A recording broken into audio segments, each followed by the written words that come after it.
Well, welcome to the fireside for our Campfire on Food Justice as we continue to explore aspects of one of the greatest modern challenges to well-being at all scales. We're delighted to see everyone and a special welcome to those joining us for the first time. My name is Susan Prescott. I'm Director of the Nova Network and Professor of Planetary Health at the University of Western Australia. Before we get started, I wish to begin with our customary acknowledgement to celebrate the spirit of people, places and planet. We come from many places and many traditions, so we wish to acknowledge and celebrate all wisdom, past, present and emerging, and the spirit of the earth that sustains us all. With great love, gratitude and respect, thank you. Our campfires are opportunities to share ideas on a wide variety of topics, to build connectivity and community, and find opportunities in the challenges as we seek better ways of being and doing. And as always, we're very grateful to the Nova Institute for hosting these activities. So I would like to invite the President of the Nova Institute, Brian Berman, to add a few words of welcome. Thank you, Brian. Thank you, Susan. And hello, everyone. I'm Brian Berman. I'm president and founder of the Nova Institute for Health. And I'm so excited to see many familiar faces on my screen and new ones for today's Nova Campfire. For those of you who may not be familiar with our work, the Nova Institute is a heart-centered think tank that takes action for the good of people, places, and the planet. And our mission is to catalyze new ideas in health, explore the complex network of factors that influence health, and promote the well-being of individuals, communities, and the planet. We're here today to talk about such an important topic, food justice. That is, the idea that food should be good for our bodies, not make us sick, that food should improve mental well-being, not make it worse, that good food, real food, should be equally available to everyone, no matter a person's race, background, or income, and that food should sustain our environment, not degrade or pollute it. Seems like a simple concept, right? But it's something clearly out of balance today. As we talk about this serious problem and seek to better understand it, in keeping with Nova's MO, we focus on finding solutions. We shine a light on solutions by convening passionate and innovative researchers, thought leaders, and advocates like the presenters you're about to hear from. And as we illuminate their work, we connect these interdisciplinary leaders with each other and with all of you so that together we can collaborate and create change for the better. As she always does so well, Susan Prescott, Nova Scholar and director of our Nova Network, has again woven an exciting tapestry of ideas and presenters for this campfire event. Thank you, Susan. Thank you to all our panelists, and thanks to all of you for being here. After today's campfire is over, I hope you'll join us on our online Nova Integration Hub and continue the discussion and connections at hub.novainstituteforhealth.org. Back over to you, Susan. Oh, thank you so much, Brian. And now to help us create this shared space and bring us into a deeper connection, Rick Scott will lead us through a mindful moment. Thank you, Rick. Thank you, Susan. So let's begin by finding a comfortable position and just take a few moments to relax your body and your mind. Take a few relaxing breaths to center into this space. And if you would like to, gently close your eyes or allow your gaze to soften.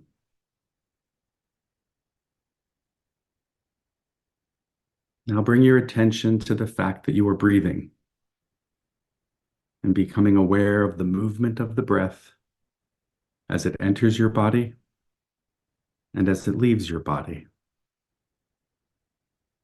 No need to change your breathing in any way.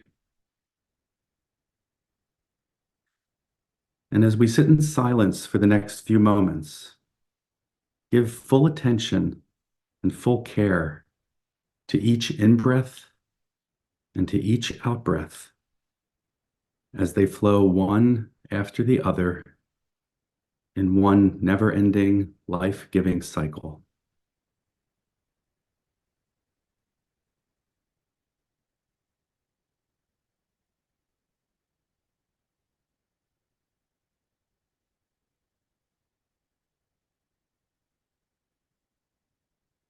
And if thoughts come, let them come and let them go. And just allow yourself to be fully present in this moment.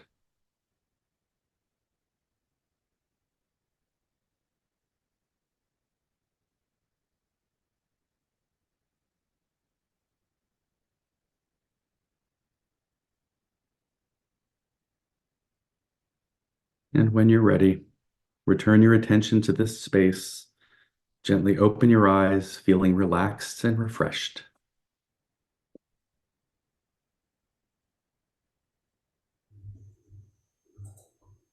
Well, thank you so much, Rick. I think it's really important for us to come into this balance, heart, mind space, particularly as we discuss challenging issues.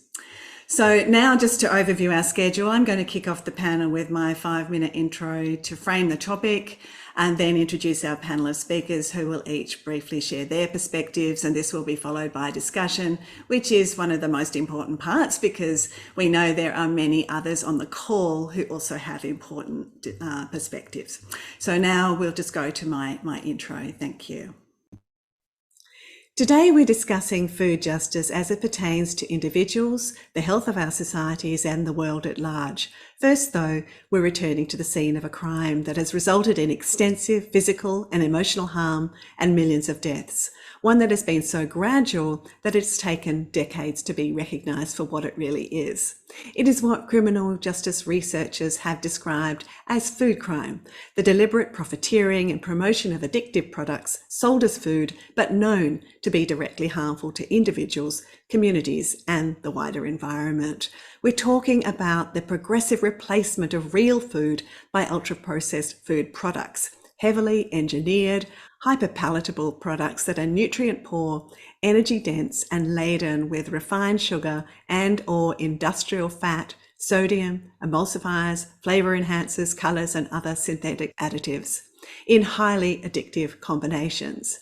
These are directly implicated in the pandemic of non-communicable diseases and inflammation, particularly obesity and cardiometabolic disease. But less attention has been paid to the neuropsychiatric effects of these products, which are also known to promote anxiety, depression, and aggression. A new Harvard study of over 30,000 Americans shows that in addition to higher risk of diabetes and hypertension, consumption of artificially sweetened foods and beverages is independently associated with depression. This is consistent with experimental data that food additives have neurobiological effects. It also adds to the increasing concerns about these products in early life, as unhealthy nutrition is a major factor in the lifelong trajectory towards physical and mental disorders. Modern dietary patterns are also directly implicated in the declining health and diversity of our intestinal microbiomes, with dysbiotic changes linked to adverse immune, metabolic, and neurological effects. Today, we will hear how the signs of aggression and antisocial behavior can be experimentally transferred through the microbiome. This provides a direct connection between our unhealthy food environment and our unhealthy social environment, with vast implications for the global mental health crisis and societal breakdown. We also want to introduce the emerging concept of nutritional criminology, the subject of one of our recent research papers, underscoring the association between unhealthy food and antisocial behaviour, and the underappreciated links between health and justice. This includes the disproportionate targeting of marginalised and disadvantaged communities with addictive foods. This conversation is not separate from the wider discussions about crimes against nature in our ultra-processed world, with the escalation of industrialisation, consumerism, and extractive mindsets of the Anthropocene. The official beginning of the Anthropocene has been dated to the early mid-1950s through sedimentary evidence of nuclear detonations, chemical fertilizers, and mass burning of fossil fuels. This fails to capture the loss of biodiversity, including microbial extinction, over the same period. But there is another piece of evidence from the 1950s catalogued in the Smithsonian that marks another very significant turning point for humanity. The first aluminium TV dinner tray, seemingly innocuous, yet it was amongst the first steps in the massive replacement of foods with products, damaging traditional relationships with food, including family and community dynamics, and the attrition of skills to prepare food. In the ensuing decades, big food has expanded to engulf food cultures in the global south. Now, 1/3 of the global population is overweight or obese, and 62% are now in the global south. So food crimes may not be illegal, but they are immoral in terms of the harms that they cause. Over the 1970s, there was a massive expansion of engineered foods. Perhaps one of the low points was during the Nixon administration, when a high sugar breakfast cake from the makers of Twinkies became a cheap government endorsed school breakfast. Astro Food was literally a Twinkie injected with vitamins and textured soy protein cream filler. They boasted nutritional equivalency and that they had achieved what nature could not. And they were right. It is these unnatural engineered combinations that literally make these products addictive, and we'll hear more about this from our speakers in a moment. This conversation also merges with broader discussions about the commercial determinants of health in the Anthropocene. While the food industry is just one sector prioritizing profits over people and places, it is one of the most pervasive by so comprehensively insinuating itself into trusted institutions. Because in addition to engineering food and consumer behavior, they engineer academic discourse, co-opt research, and apply undue influence on guidelines and policy, often through front groups posing as social advocates. So as we look to solutions, it's vital to bring the focus back to providing real food for a real future. Food is the source of our life and vitality, literally. It's also part of our communal and cultural identity. As always, this brings us back to the universal theme that calls to address underlying value systems and worldviews to solve our global challenges with a much needed cultural and spiritual transformation for planetary health. That path depends on a deeper conscious relationship with nature and a sense of connection to all things. A meaningful relationship with food is an important way of rebuilding that awareness for personal and collective well-being. And that begins by shining a light on these issues. So now I would like to introduce our headline panelist, Matthew Robinson, a criminologist and professor at Appalachian State University in North Carolina. Author of over 20 books, his most recent on food crime is the focus of his talk today. He will speak for about 8 to 10 minutes, followed by our remaining panelists, who will each speak for 5 minutes. I don't want to detract from their time by reading their bios, so I urge you to read more about them at the link in the chat. So over to you, Matthew. Thanks. Hi, and welcome to this Campfire event. My name is Matthew Robinson. I'm a professor at Appalachian State University, and I'm the author of a book on food crime that I hope you read and enjoy. And if you do, I'm really interested in hearing your feedback. A couple of the articles you see there, on the left, article about food addiction, and on the right is my article about food itself and what's wrong with the food we eat. And all of this is meant to bring these issues to my disciplines of criminology and criminal justice that so far have largely ignored these issues. I'm really sorry I can't join you all live, but I'm in Florida undergoing some experimental medical treatment for the next 12 weeks. It's tough, it's challenging, but I'm thankful to be down here and hopefully get better after. A couple definitions, I'll run you through a few. Criminal acts involved in the production, advertising, and sale of food. This is the famous article by Crowell. She was the first to define food crime for us in the literature. But it also includes deviant behaviors that are not illegal. And that's really important because much of the stuff that we call food crime is not illegal in the sense of it doesn't violate criminal law, but it is deviant, abnormal, immoral, unethical types of behaviors that are really appalling to a lot of people who study this. Scholars point out that food crime is harmful to consumers, of course, but also to the planet, and interestingly, even to business. And so one of the arguments we need to make to business is that producing ultra-processed foods, for example, ultimately will be bad for them as consumers turn away from it. Some examples: food fraud is illegal. Tricking people into buying something that's not what it's advertised to be. Misleading advertising is actually very common in the United States. False advertising simply has to have the potential to mislead, and a lot of food products do just that. Cruelty to animals is an enormous issue, almost unfathomable what animals go through as part of our food system. And once you learn it, it makes it a lot easier to not want to eat animal products. There's a lot of exploitation of labor and hazardous working conditions. In the United States, about 54,000 people die every year. 4,000 of those die at work, and another 50,000 get an illness at work and then die later. Murder, by definition, kills about 20,000 Americans. So hazardous working conditions is more dangerous than murder. Dangerous chemicals in farming. These two, funding one-sided studies and using front groups to confuse consumers, this was really news to me until I did a lot of research by people like Marion Nessel. The one-sided studies, they're really interesting in the sense that the companies make claims about their products. They're healthy when they're not, or that they health benefits that they don't have, or that they're not unhealthy when they are. And they spend an enormous amount of money to convince us of these things. And so that leads into the misleading advertising. The front groups are groups that do the dirty work for a food corporation, and they don't have the names of food companies on them. And they stand for things like consumer freedom, which no one's against. These are groups that make claims about food and food companies that are misleading or in fact wrong in some cases. Product shrinkage is the term that I use to describe less and less of the amount of a product in a package over time, but they sell it for the same price. So that's a form of fraud. We see this in basically every type of food.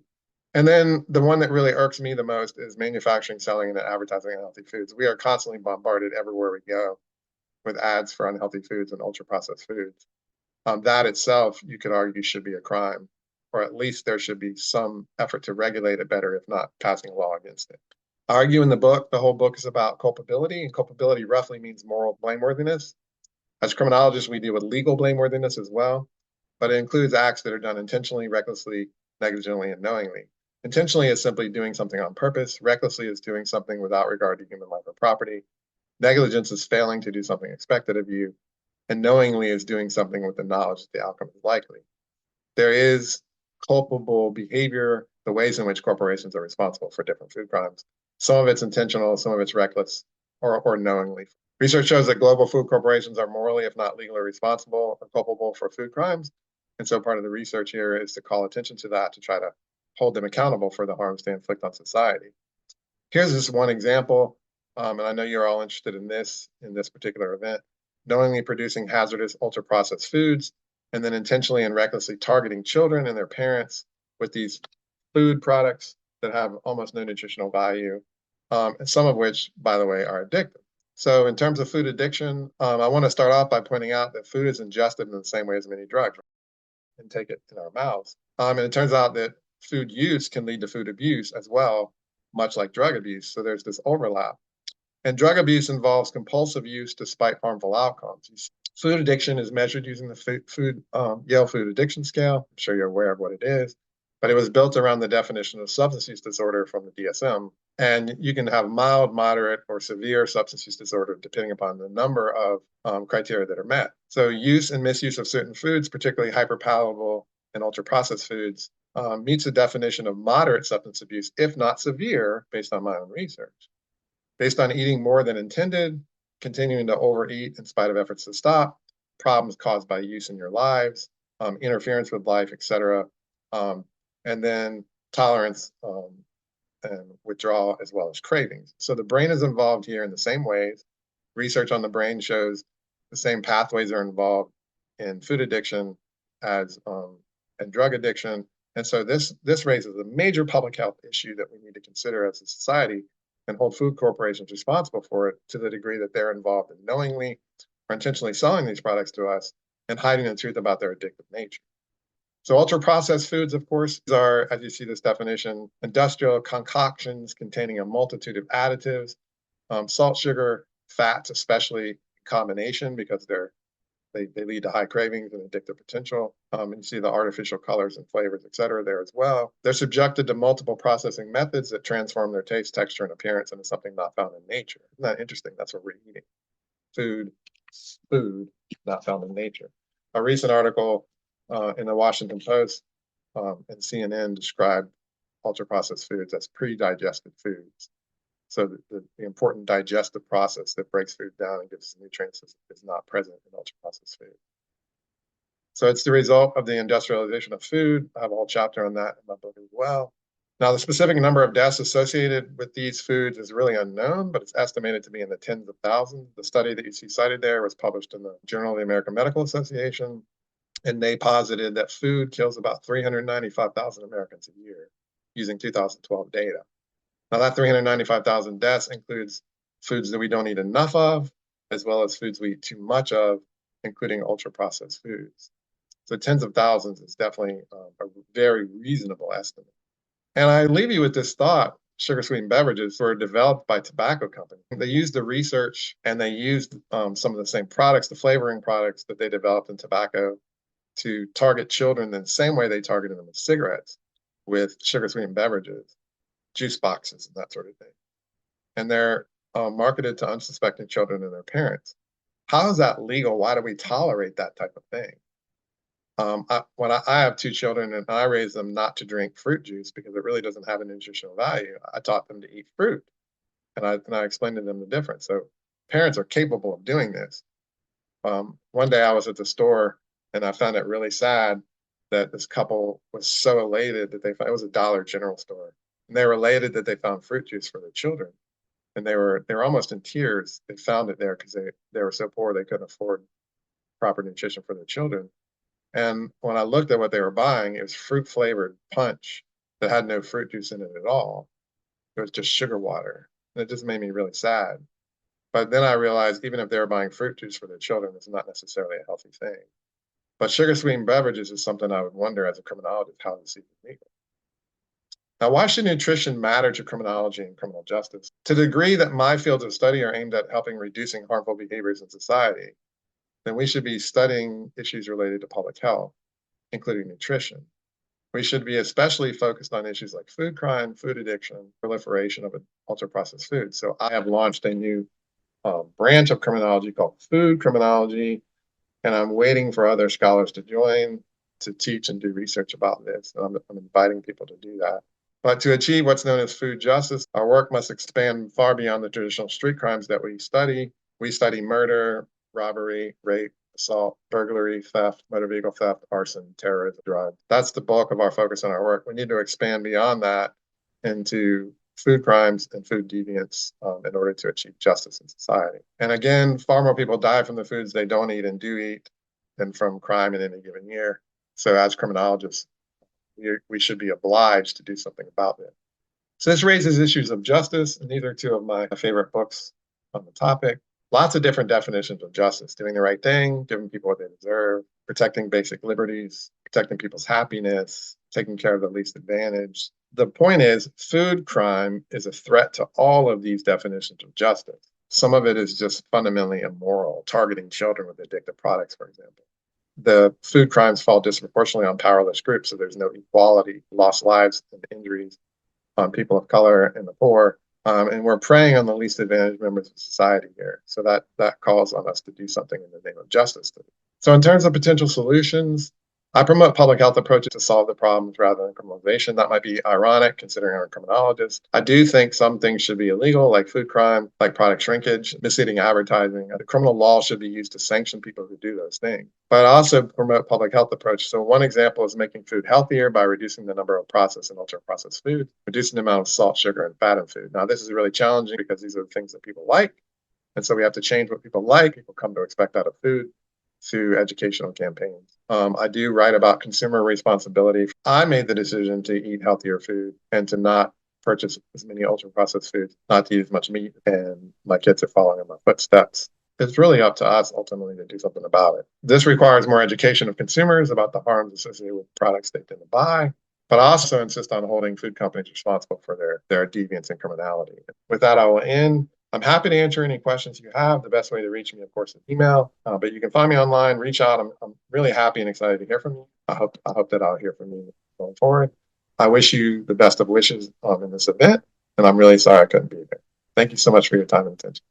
Well, a huge thanks to Matthew. He was so disappointed he couldn't be with us today because of his important medical treatment, and we all wish him the very best with his recovery. And just to reiterate that he's really keen for collaborators, so please reach out directly, or I'm also very happy to connect you. Now, continuing the theme of food addiction, I'm delighted to welcome back Erica Lafado, who you may recall from our annual conference, and she's going to talk more about the socioeconomic injustices associated with targeting vulnerable populations with addictive food products. Thanks, Erica. Yes, thank you for having me back. And just as Matthew mentioned, my topic does kind of follow from what he was discussing.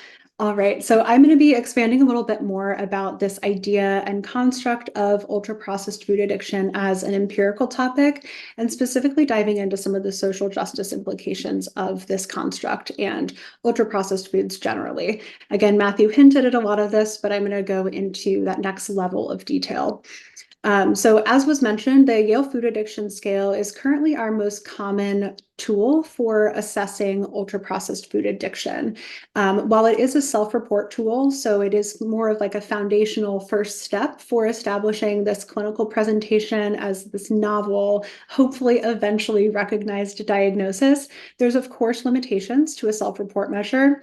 One of the major strengths of this measure, though, is that it is directly based off of the 11 DSM-5 diagnostic criteria for substance use disorders as it applies to the problematic intake of ultra-processed foods. So just some examples of these symptoms are intake despite consequences, persistent but unsuccessful desires to cut down, and of course, these core addiction mechanisms like withdrawal and tolerance.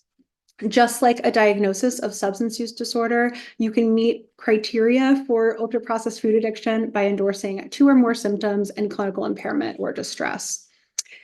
Very recently, these 2 massive systematic reviews came out of 281 studies across 36 countries to estimate the global prevalence and scope of food addiction.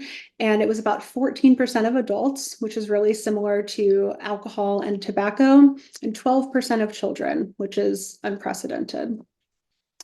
So I want to hone in on some of the significant health disparities in who's most affected by this presentation of food addiction. In almost 1,000 individuals across the United States, I conducted this research and explored demographic differences in prevalence. And you can see like quite substantial health disparities among persons of color and individuals who identify as Hispanic, have 3 times the risk and prevalence of food addiction compared to individuals who identify as white. So very significant, and we don't have really a lot of information empirically on why this is, but I'll kind of speculate on some practices related to food crime on the next slide. In addition, people who have lower household incomes experience higher symptoms of food addiction and are more likely to have those experiences of food addiction translate to obesity. And importantly, household food insecurity is reported to increase the risk of food addiction by 21 to 56%, which feels counterintuitive. We think a lot about food insecurity being related to, less access of foods, but it's actually a greater access disproportionately to ultra-processed foods. So why is this? As Matthew alluded to, and I think is so important, these ultra-processed foods in large part were developed and reformulated by big tobacco companies. Specifically with respect to the health disparities, it's also been revealed from these internal industry documents that big food companies target persons of color when they're marketing ultra-processed foods. In fact, there was a minority marketing plan put into place when Philip Morris, a big tobacco company, bought Kraft and General Foods in the 80s. Some of the strategic marketing efforts were applied from the tobacco playbook to the marketing of ultra-processed foods, again, co-occurring with Philip Morris taking over Kraft and General Foods. Some examples of these include disproportionately more marketing in media outlets and locations frequented by individuals who identified as Black or Hispanic, corporate sponsored community events, within these communities, associating specific brands with underrepresented groups. So Tang it's a powdered beverage being marketed primarily to families who identified as Hispanic, and including celebrities who match individuals, racial backgrounds in fast food campaigns disproportionately for individuals who identified as Black or Latino.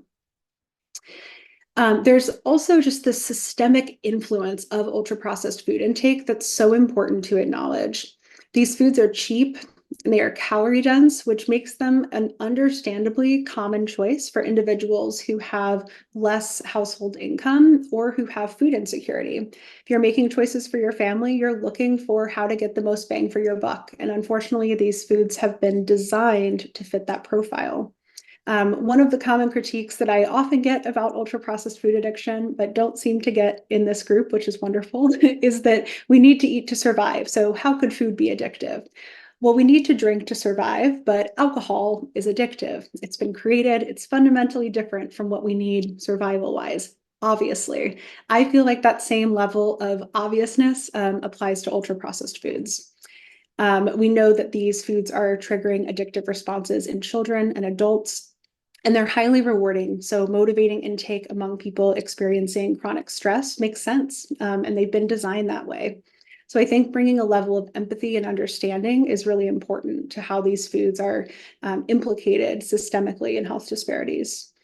And what I'll leave you with is the social acceptability of these foods is really unprecedented compared to other substances. So you can just take a moment to imagine if there were as many cues in our environment or opportunities to drink alcohol as there are for ultra-processed foods. You could be having, junk foods in this meeting right now, but if you were drinking alcohol, people might be raising an eye. It's just pervasive. So I'll leave it at that, and I'll look forward to questions. Oh, thank you. Thank you so much, Erica. I mean, this has such enormous long-term implications for individuals, societies, and whole communities. So promoting awareness of these inequitable efforts and impacts is so important for our social ecology as well as our physical ecology in overcoming injustices. And as we consider ecological impacts of our modern diets, we need to think about the impacts on our microbial ecology, which is vital to all aspects of our health. So I'm so delighted that our next two speakers are from Finland, will be addressing this. First, I'm thrilled to introduce Erica Isolauri, who's been at the forefront of this work for decades. She was one of the first to examine immune, metabolic, and neurobehavioral effects of probiotics in early life, and she's going to talk about the implication of modern diets and ultra-processed environments in general on these aspects of health. And I first came across Erica's work when I was finishing my own PhD a long time ago.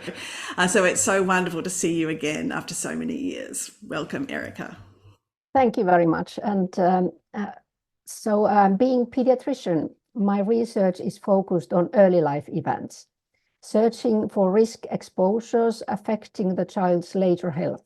So this means the first 1,000 days from pregnancy throughout infancy, which represents a critical period for the child's health. During these stages of development, environmental exposures are relatively limited, but nutrition is a fundamental factor of interaction, a true communicator between our internal and external environment. The modern child faces many challenges. Firstly, progressive increases in the prevalence of non-communicable diseases, such as allergic and chronic inflammatory diseases, neuropsychiatric conditions, and obesity. So while allergic diseases comprise the most common immunoinflammatory disease in childhood, obesity is the most prevalent nutritional disorder throughout the world. So as we heard from previous speaker, we are moving from quantitative malnutrition to qualitative malnutrition. Further, being overweight or obese has a clear intergenerational aspect. Obesity is the most common medical condition in women at reproductive age. Approximately half of pregnant women are overweight or obese. Maternal obesity is associated with high birth weight and increased risk of childhood obesity, while obesity in children is likely to persist into adulthood, carrying the risk of other non-communicable diseases. So this is a true vicious circle of obesity. The gut microbiota is recognized as having a fundamental role in this process. Further, concerning the compositional development of the microbiome, it is of note that almost half of neonates, so the newborns in the first days of life, are exposed to antibiotics. So we ask the question that could promoting healthy host microbe interaction provide a solution to reduce the risk of non-communicable diseases? So this gives one idea how microbiota and non-communicable disease risk interaction works. An aberrant gut microbiota impacts on energy efficiency, and dysbiosis induces immune and metabolic disturbances, both locally and due to the ensuing impaired gut barrier function, also systemic low-grade inflammation, which is causally linked to consequences also outside the gastrointestinal tract, metabolism and our behavior. And Sam will talk after me about these examples more accurately. Thus, to take this evidence together, unhealthy food not only directly affects our health, but also indirectly by modifying the gut microbiota composition, which in turn influences nutritional accessibility to the host and therefore further boosts weight gain, and also affects the intestinal homeostasis and provokes pro-inflammatory tone in the GI tract, but also beyond. Next slide. But also the nutritional surroundings are also important, and the whole food chain. We know that if you look at the table to the left, we know that environmental biodiversity is declining rapidly and at alarming rate. And so is our contact to environmental biodiversity due to antibiotics, changes in hygiene, diet, and lifestyle. So the Living Planet Index on the left is a measure of the state of the world's biological diversity. We see a decline during the past 50 years. We recently studied how it looks from the point of view of our internal environment. We showed that the distinct gut microbiota profiles in pregnant women from 1997, 2007, and 2017 in the two right panels.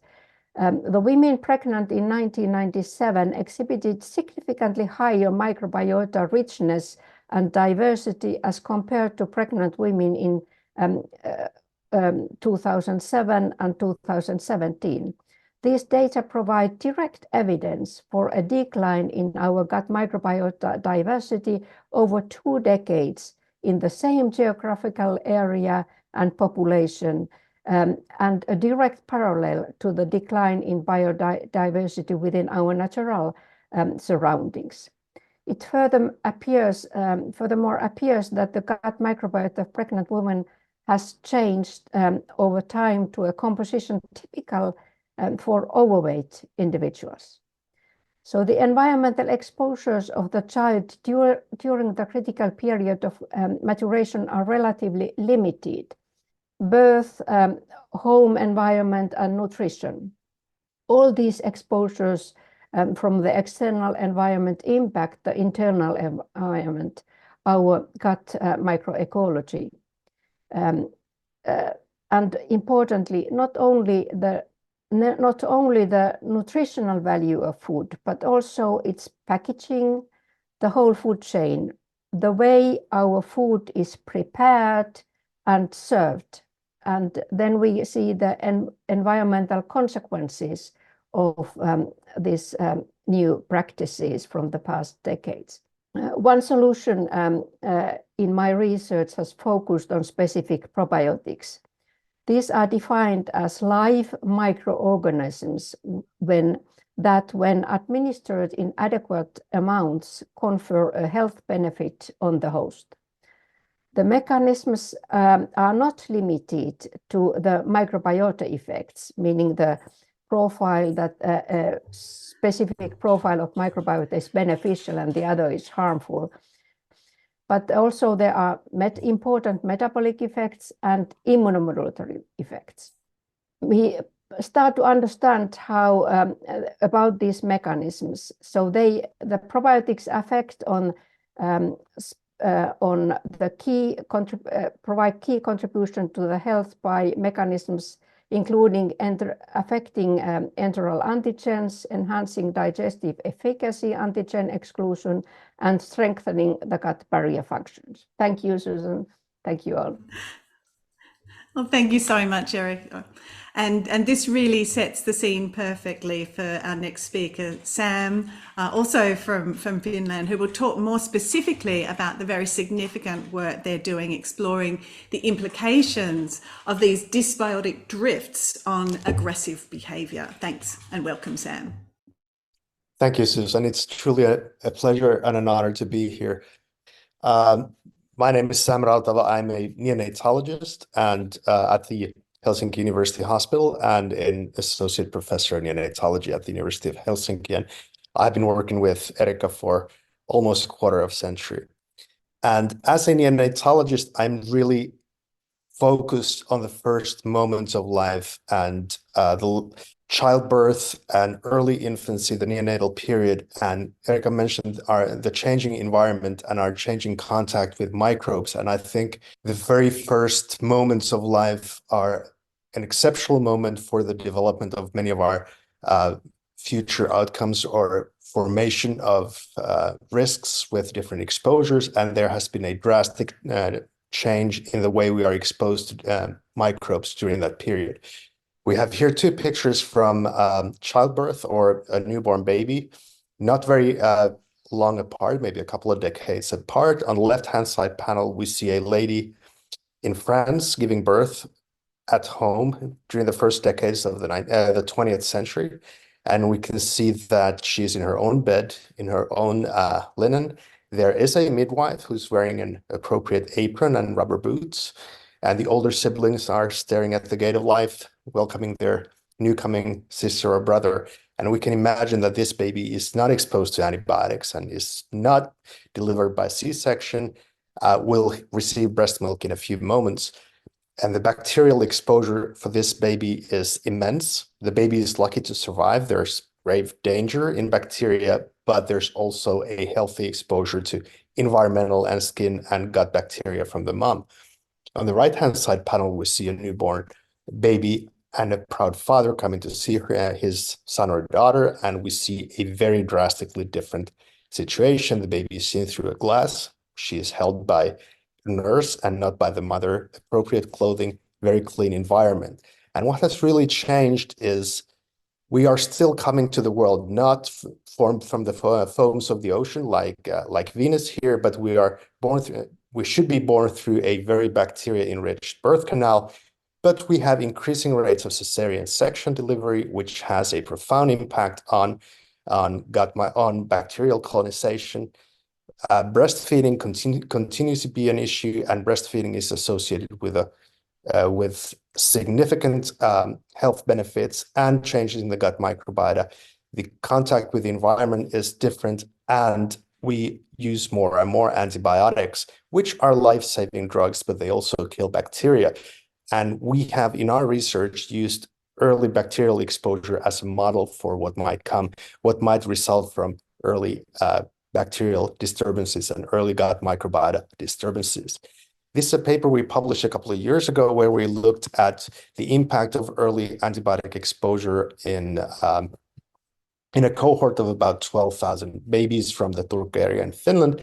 And we looked at children who were exposed to antibiotics during the first days of life and also the impact of antibiotics during the first 6 months of life on child growth. And on the left-hand side panels, I'm not sure if you can see, but what we discovered that especially in male children, exposure to antibiotics just during the first days of life was associated with growth throughout the first 6 years of life. And the babies who were exposed to antibiotics tended to be a little bit shorter and a little bit lighter. So there's a slight growth disturbance, whereas the antibiotics later after the neonatal period, but during early childhood, were associated with elevated BMI throughout the first 6 years of life in a dose-dependent manner.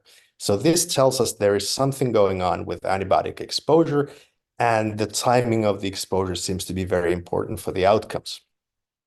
The next step was to show whether this is a causal relationship. And we actually took fecal samples from babies who had been exposed to antibiotics, and we could show that all throughout the first 2 years of life, their gut microbiota was indeed different. And when we took the 1 month fecal samples and transplanted them into mice who were devoid of microbiota, germ-free mice, we could see that especially, again, the male mice failed to grow when they had the microbiota of an antibiotic-exposed human child, which tells us that there is a causal link with between antibiotics, the gut microbiota difference, gut microbiota disturbance, and what happens with child growth. Well, I was meant to talk about aggression. We have also been looking at neurodevelopmental things, and in our cohort, it's a register-based cohort, so we can see a whole lot, maybe a little bit more ADHD in girls exposed to antibiotics, but then we needed to resort to, again, to a mouse study, and our friends at the Koren lab in Israel, they conducted these sophisticated studies where they exposed mice to antibiotics or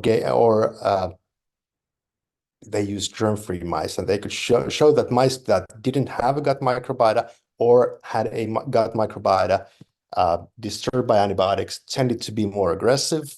When they, sorry about my dog, when they met another mouse, they were less likely, more likely to attack, and they attacked faster.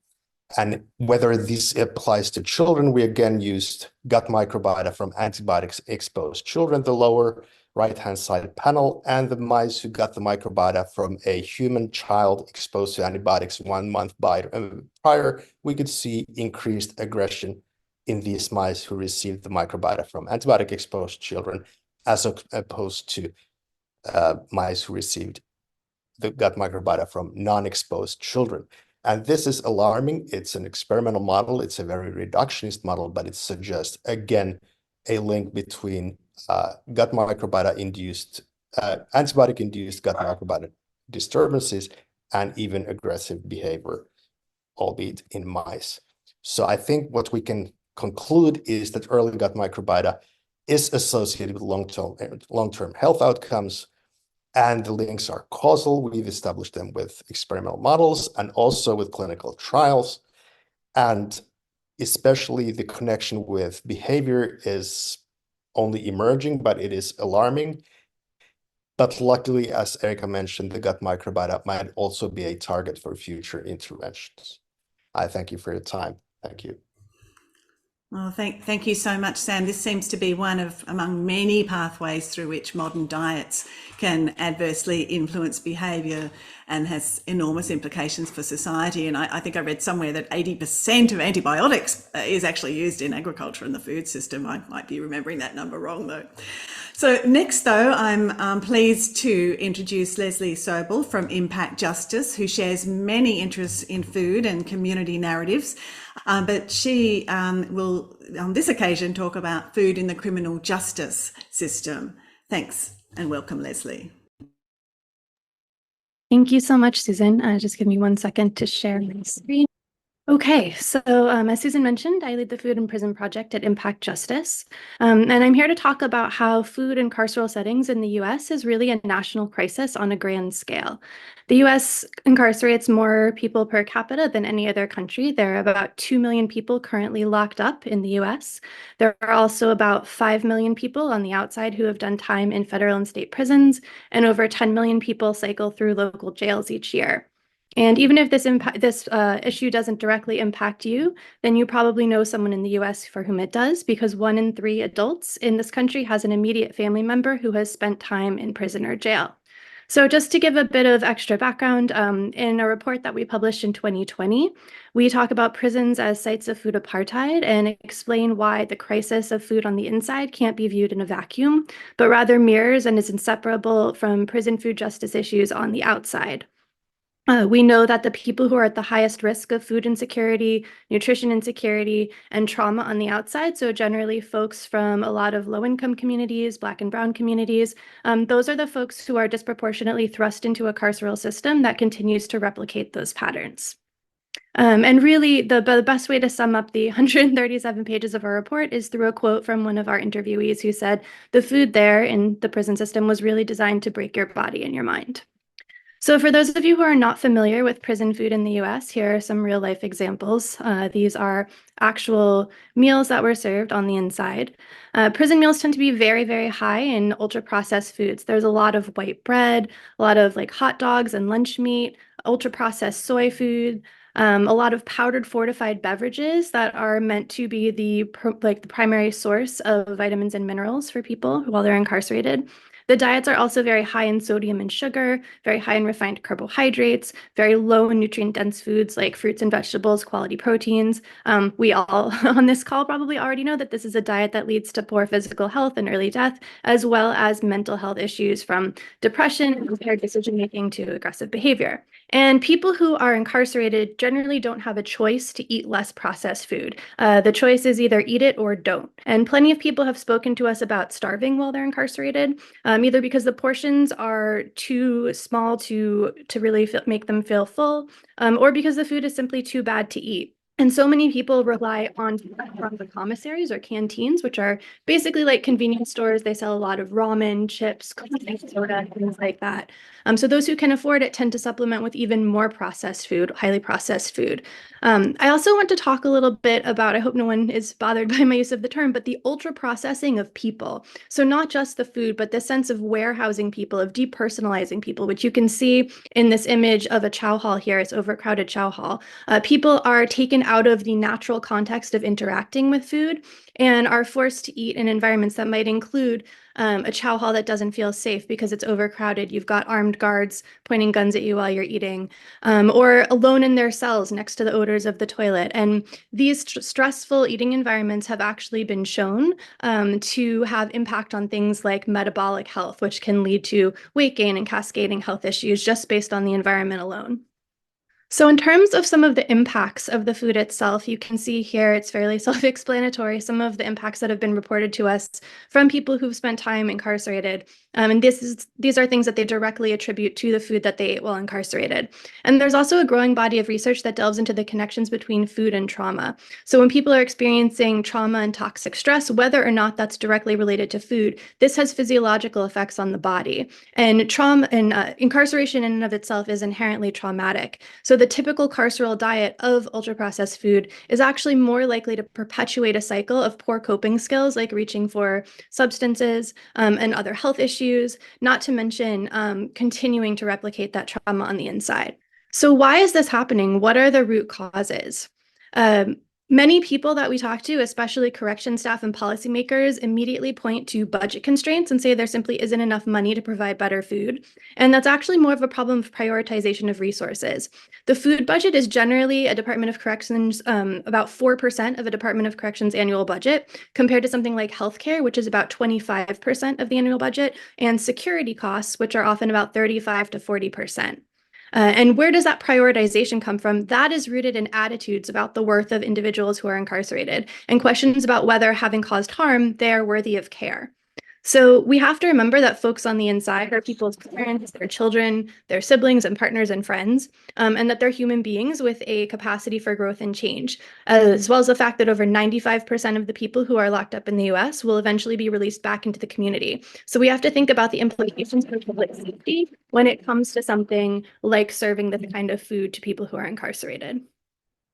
And these attitudes also point to a lack of understanding about the profound impacts of food, especially when we're talking about ultra-processed food. And for better or for worse, how the impacts of good food or bad food on our bodies and our minds can ripple out, not just impacting the incarcerated individuals who are eating it, but also have those ripple impacts onto families, onto communities, our society as a whole, and even the natural environment. So in terms of solutions, I want to share a couple of the projects that we're working on at the Food and Prison Project at Impact Justice. We work a lot in partnership with people who are currently and formerly incarcerated, as well as with community organizations. So one project that we have currently going on is our Farm to Corrections California initiative. This is a partnership with the University of California's Nutrition Policy Institute. They're working with the California Department of Corrections and Rehabilitation on a Harvest of the Month program. So we're bringing in every month local fresh produce from farms that are in the area of the prisons. And we highlight those things. We help support the local farmers through purchasing through local food hubs, bring those fresh items into the prisons, have those on the trays, and share a lot of materials with folks as well about what are the health benefits of these. We also teach a lot of the food service managers and food service staff how to serve these things and prepare these items, partly because a lot of them are not necessarily familiar with these products or the health benefits either. So you can see on here our Harvest of the Month poster from February. Our item was Murcott mandarins, also known as honey tangerines. They were very popular for folks on the inside who really lack access to a lot of quality fresh produce. Something else we're doing in California right now, we've created a trauma-informed nutrition education curriculum that we've been conducting in partnership with reentry organizations. And this year we'll actually be doing a Train the Trainer workshop where we'll be training folks from those reentry organizations to be able to facilitate those trainings to larger audiences from people who are continuing to return to the community after incarceration. And that really focuses on helping people heal their bodies after they've been impacted by the food on the inside. One other project on the other side of the country is our Chefs in Prisons initiative. We're working with Brigade, which is a company that puts professional chefs into schools. There we have a professional chef from Brigade in the Maine Department of Corrections who's really leading changes in food service operations, large-scale, high-quality culinary training for the folks who are incarcerated working in the kitchens. And this is a replicable model that we have poised to scale, so we're getting ready to expand that this year. Thank you very much.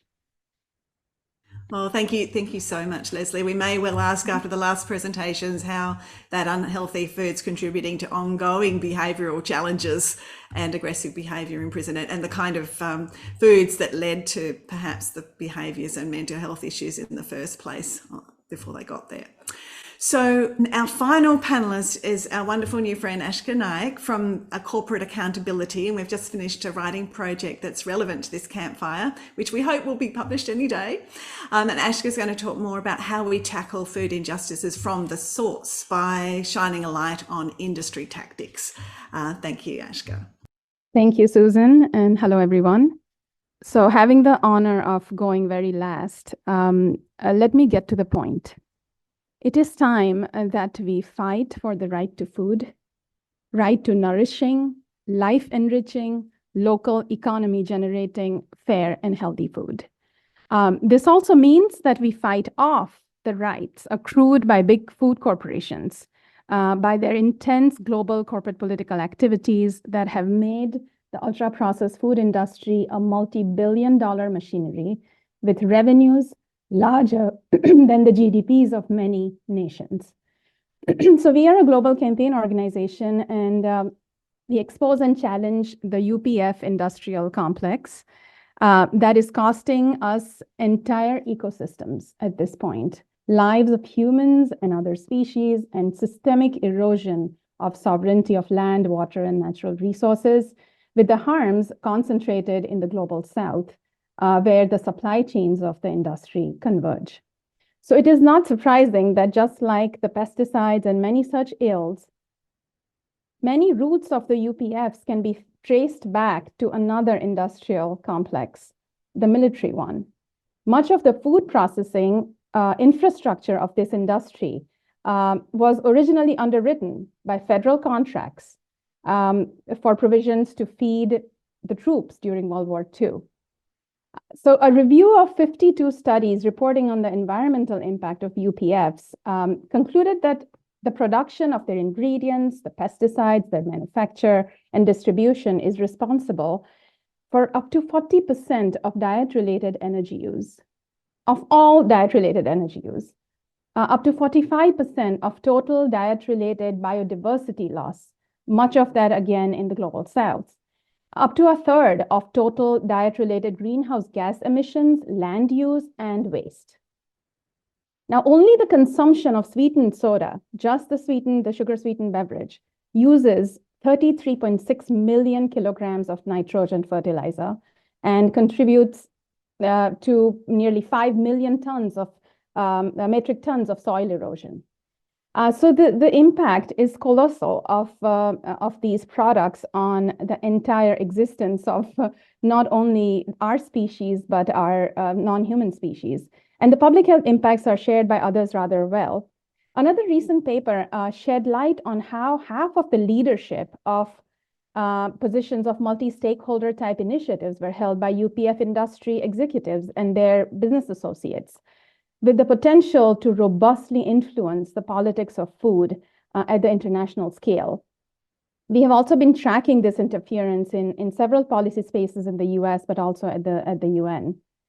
There was another study published last year and called Behind the Creative Destruction of Human Diets, which identified that to reverse the UPF dietary transition, we will need substantial changes to the structural and regulatory conditions so that the public and the planetary health are intentionally promoted and incentivized. While activists like us continue to take the brunt of industry intimidation, and industry often showing up as NGOs, publishers, and even academics. Anyways, I'm sharing these studies here also because they themselves are solution in a sense. Independent science is an urgent solution. For far too long, the industry, the food industry, just like tobacco as mentioned a couple of times, has attempted, and in many cases rather successfully, to influence science on food and nutrition across the world. It is time we safeguard scientific inquiry from any real or perceived influence of the industry. So such critical pieces of investigation continue to enter our public domain and then eventually the realms of law and policy.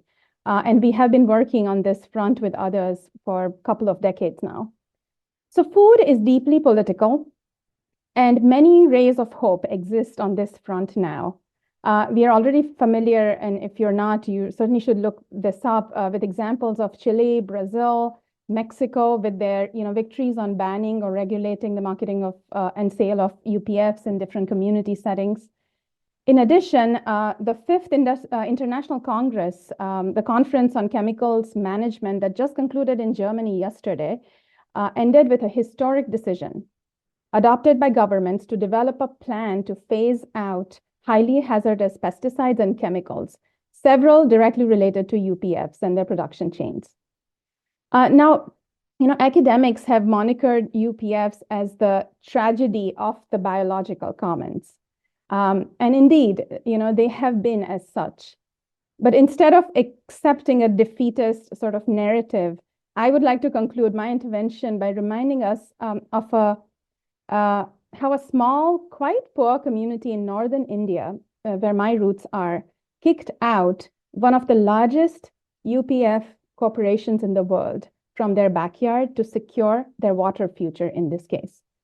They organized, they were beaten up, they were imprisoned by the state for their resistance, but they fought.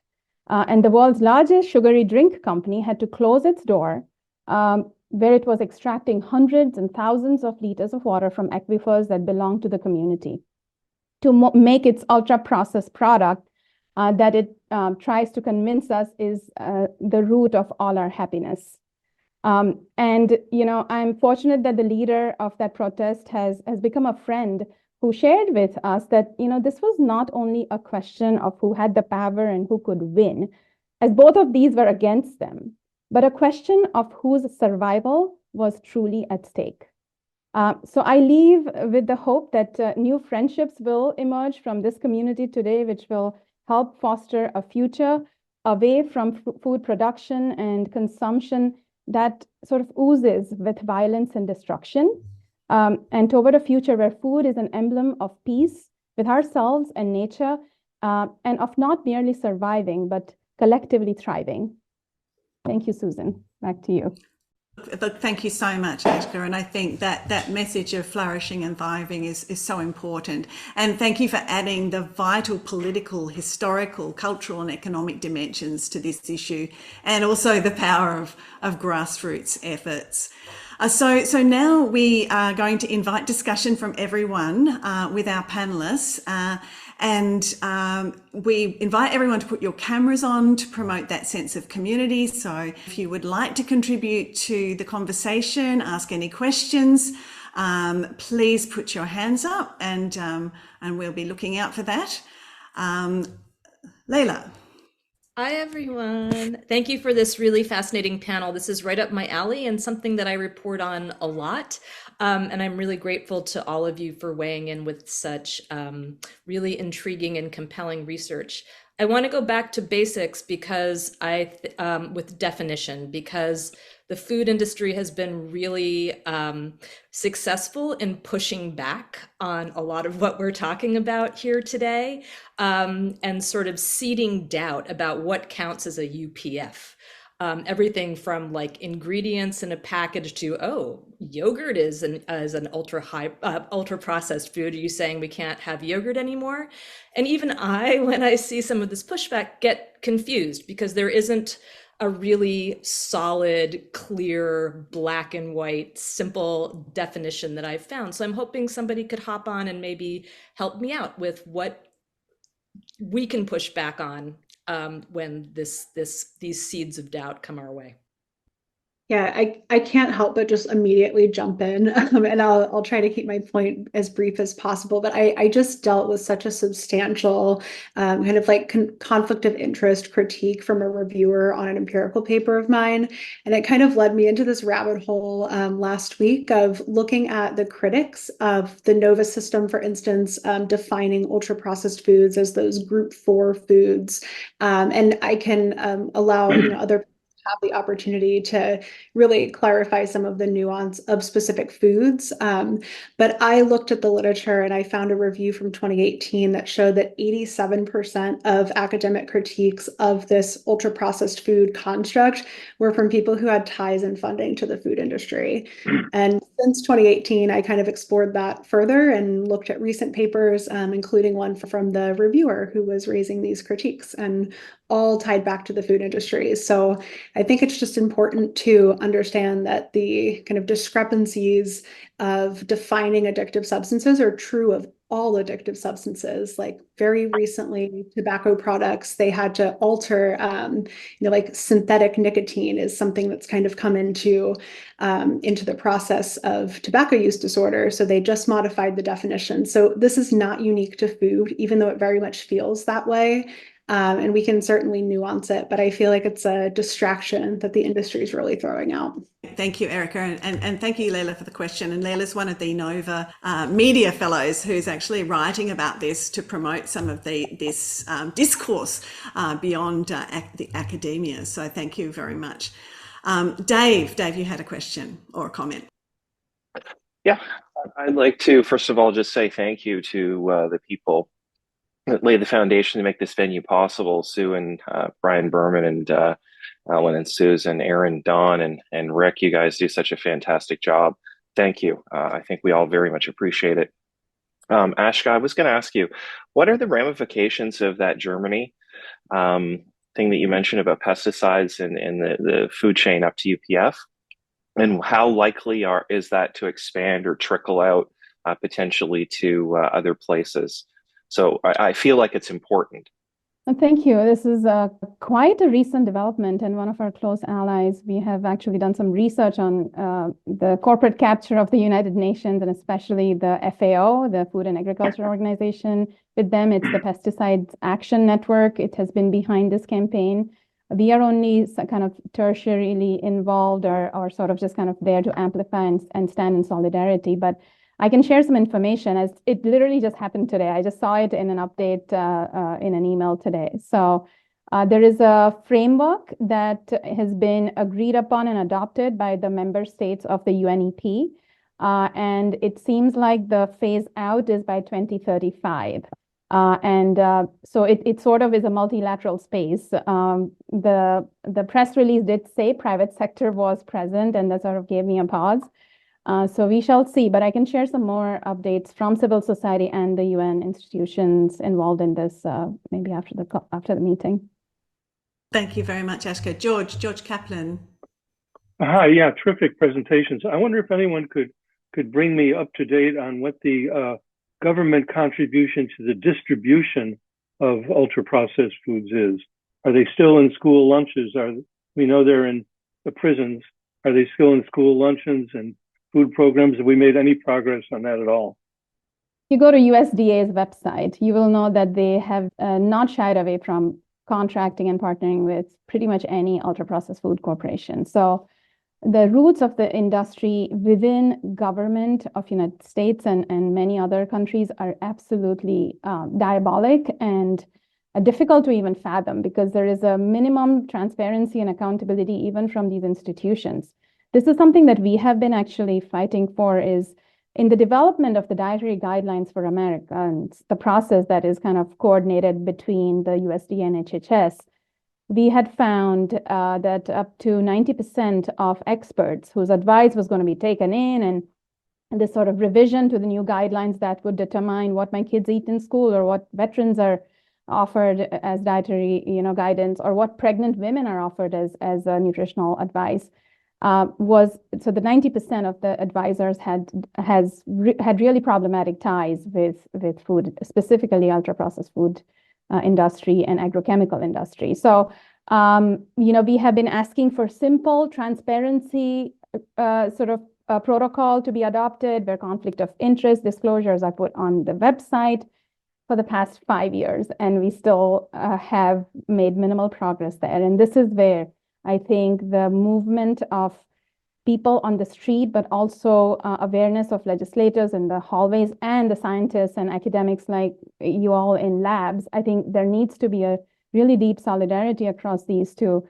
move the needle on that. And the United States, I have to say, is really behind many other countries on this front of having the government aware enough and interested enough in really saying no to the industry. Thank you, Ashka.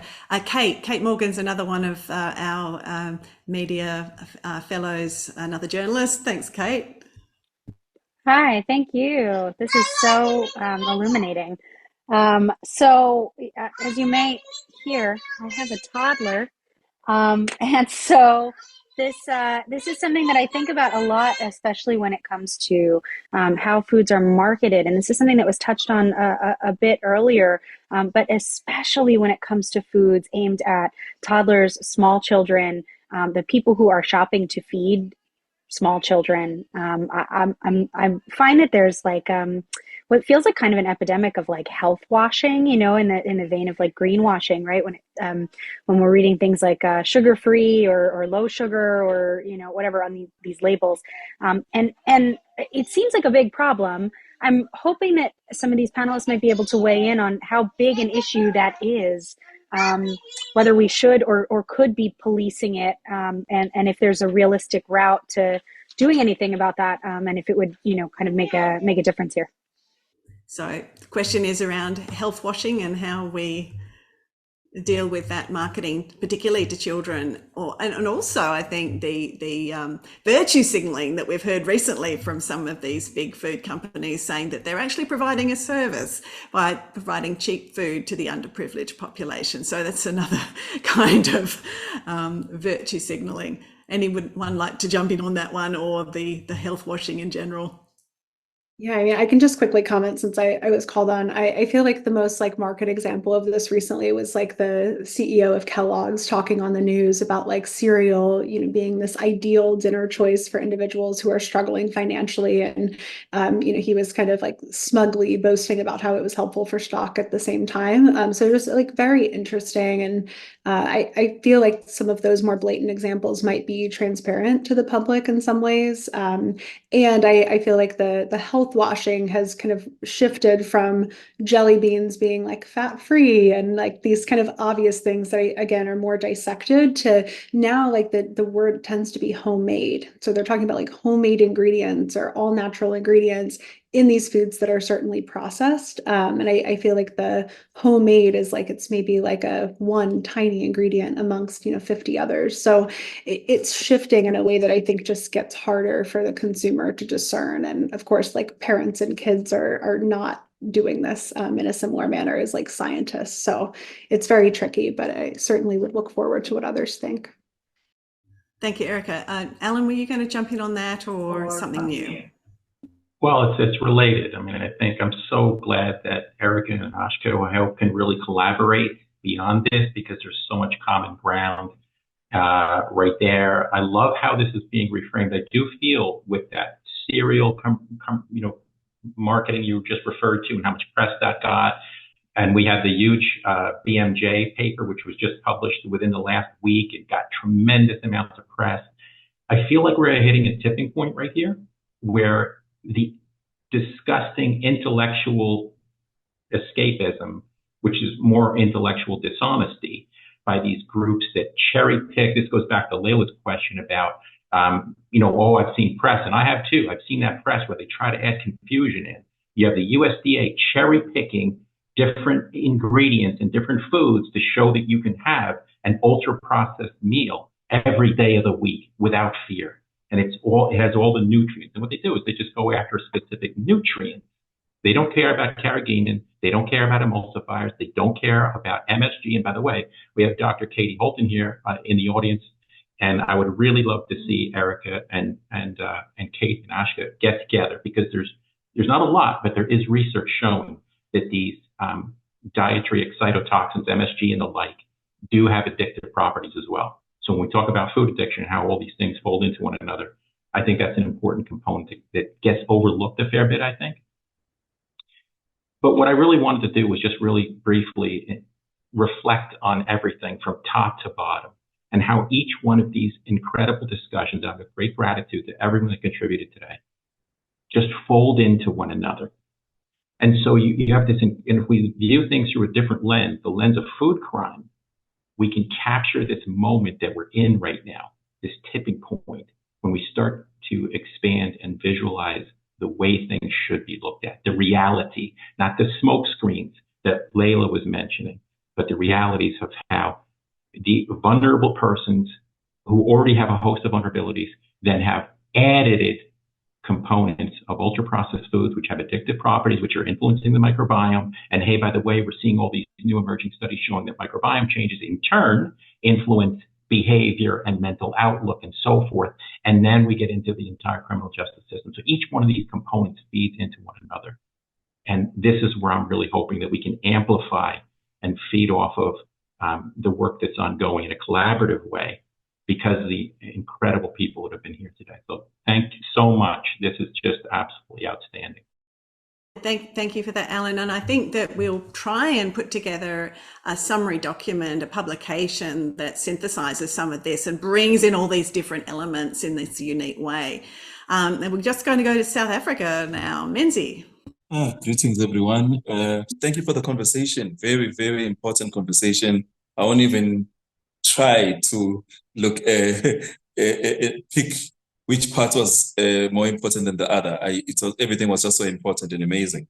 But I'd actually just to focus on two things: the PR, countering the greenwashing and the whitewashing, and the basically countering the lies that are told to people, and using science and pseudoscience, using all kinds of lies basically to lie to people that certain things are healthy.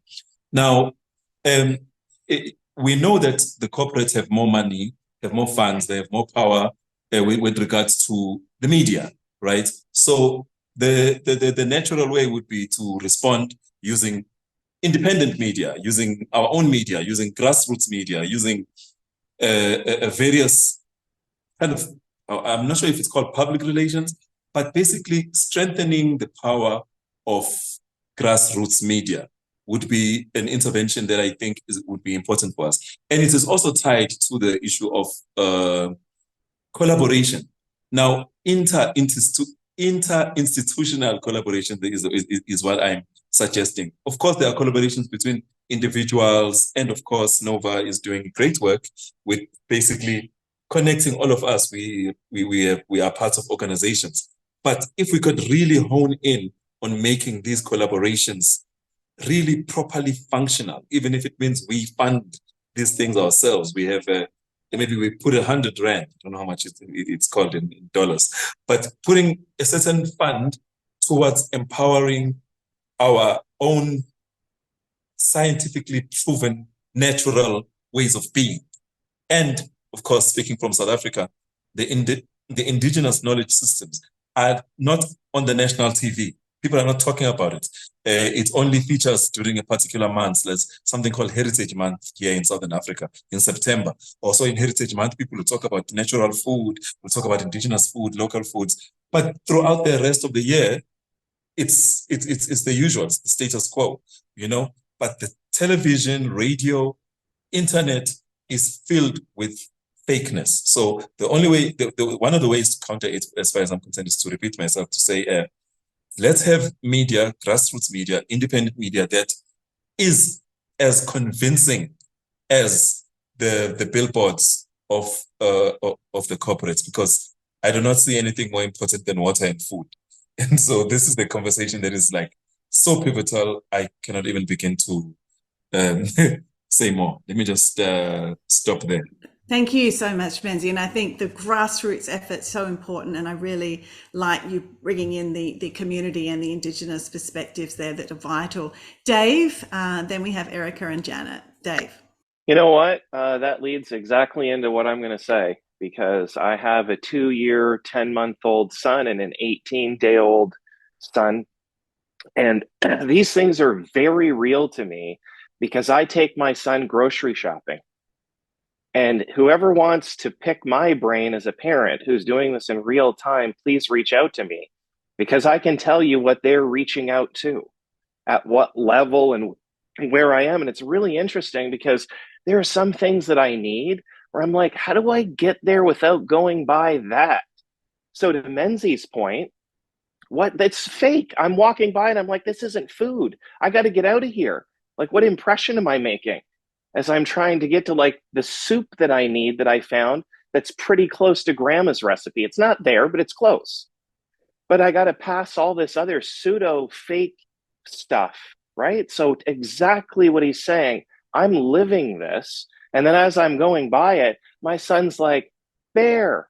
And I'm like, that's not a bear. It's a cartoon on a box of ultra processed food that has a color that I don't have at home, that now all of a sudden you want to see, and I haven't got to the fruits and vegetables yet. What are we doing? And I'm living it. And I have a quasi idea of what I'm doing. So thank you for what you guys are doing. Like, push the boundaries, because we're losing our touch with what it means to be human, I guess, or something. I don't know, but thank you. Thank you. Now, just to say we are coming up on time, but I think because this discussion is so important, we will be happily go over a little bit. So over to you, Erica. Okay, I would like to go back to the study on of pregnant women, so that we showed the distinct gut microweather profiles and changes during the past 20 years. We had dietary intakes, dietary recordings of these mothers, and they were having healthy food. So the nutritional quality of the food they consumed was okay. They were not consuming more antibiotics, actually the opposite. So something else happens with the food servings, and I fully agree with previous speakers on that. It is how it is served, how it is packaged, and how it is sold, and the portion sizes today.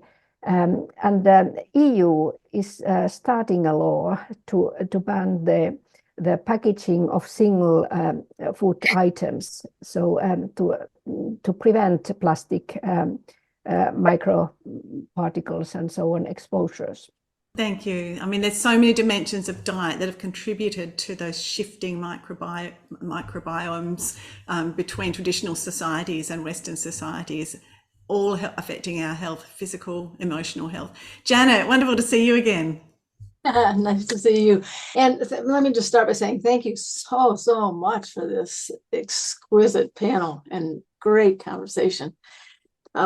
It's churning a lot of things in me.